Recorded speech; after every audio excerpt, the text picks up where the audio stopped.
Hello everybody, welcome to the Odyssey Study Guide. I'm just going to go over chapters 1 and 2 study guide questions so that way you know that you have the correct answers in your packets. Please make sure that you have either something similar to this in your packets or make sure that you're adding on to your answers for some details.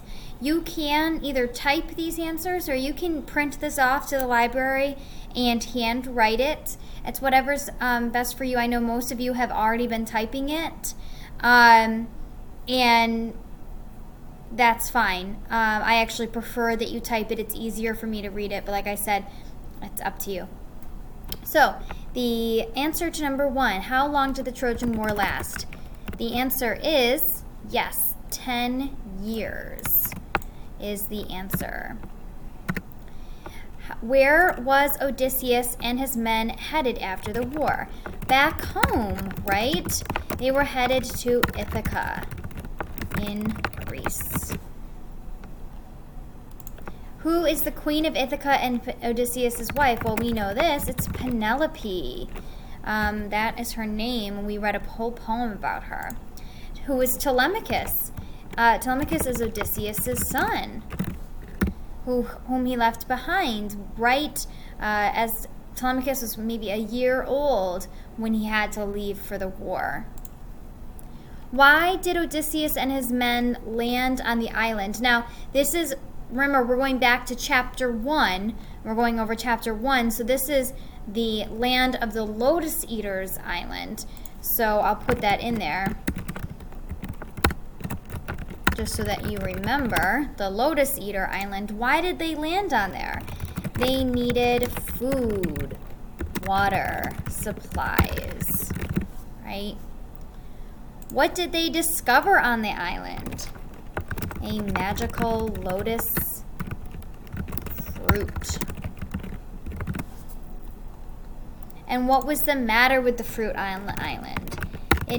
It made them forget their duties, friends, families, and Ithaca,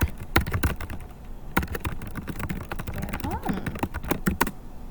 Oh, I didn't spell duties right. So they were soldiers. They have a duty to carry on, to listen to their captain, to obey orders, and it made them forget those, it made them forget their friends and families, and it made them forget where they came from, what they were doing.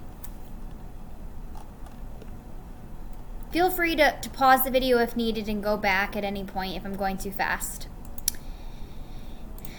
And number 8, after the men who ate the fruit returned to the ship, how were they feeling and why? They began to remember their families, and they felt ashamed for how they were acting.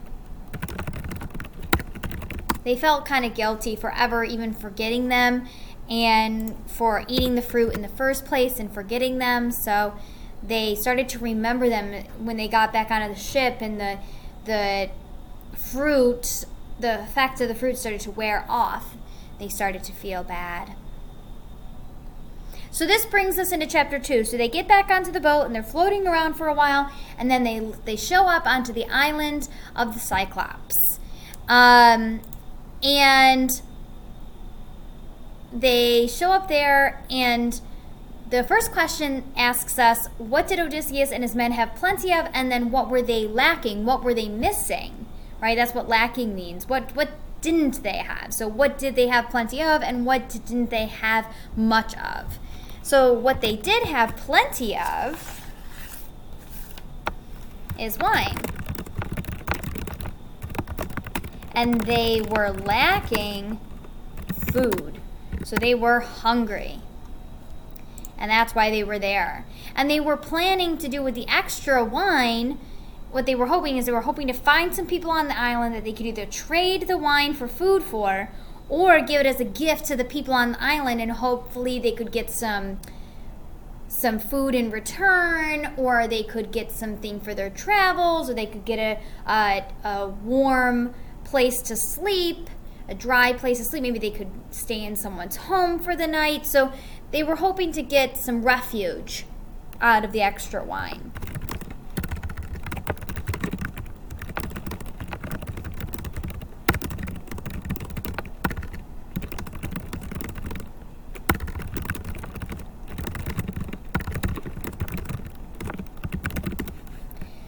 And this brings us to the law of hospitality. And I'm going to highlight this because this is a major theme in the novel that we're reading. The law of hospitality is a big one. And I talked about this when we talked about the words barbaric and civilized yesterday.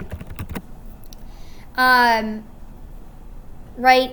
They broke the laws. Both Odysseus and Polyphemus, the Cyclops, both broke the laws of hospitality, and therefore they were both punished.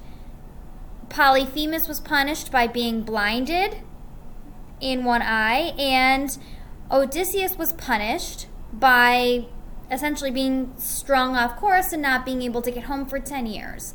And this is an important theme in Greek literature.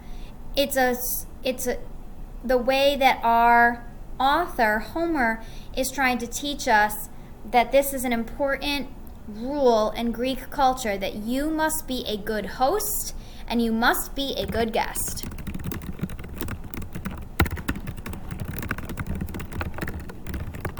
So the answer was that the law says at this time that the host must give a person food for their journey.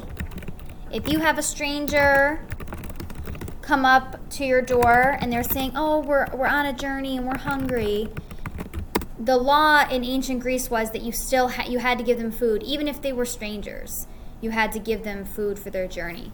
And that was the law of hospitality. How big were the sheep on the island? Well, they were massive. They were as big as buffalo, the text says. And that is actually, let me see if I can find the page that I'm citing that from.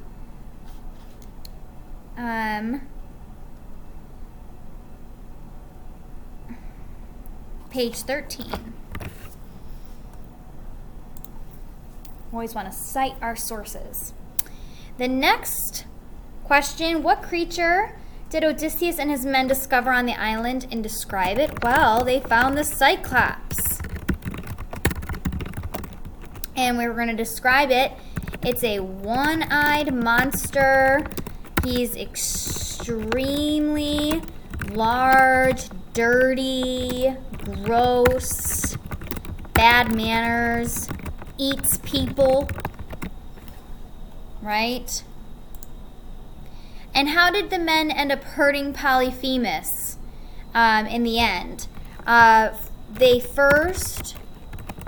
men and Odysseus first give Polyphemus wine to make him drowsy.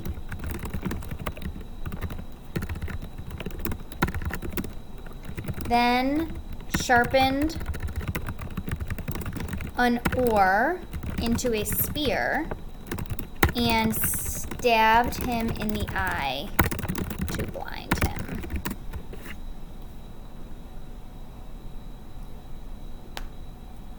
Right?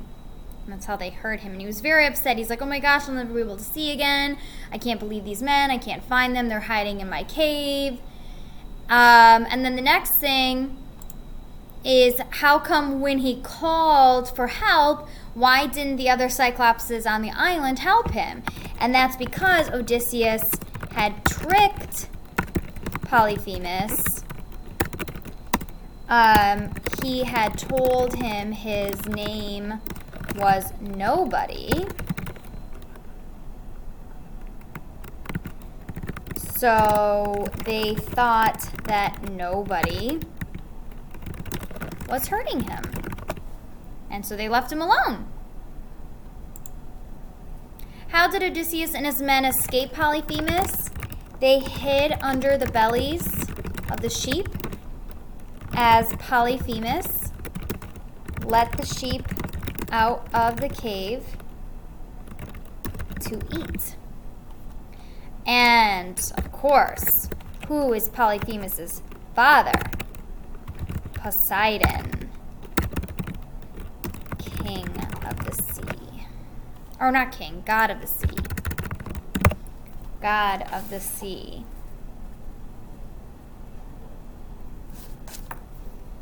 So, what I'd like you to do is just again check over your answers for chapters 1 through 2. Make sure that they're correct. And you can obviously skim back and forth through this video to double check that your answers are correct, and wait for directions from for further what you're supposed to do next. Thanks so much.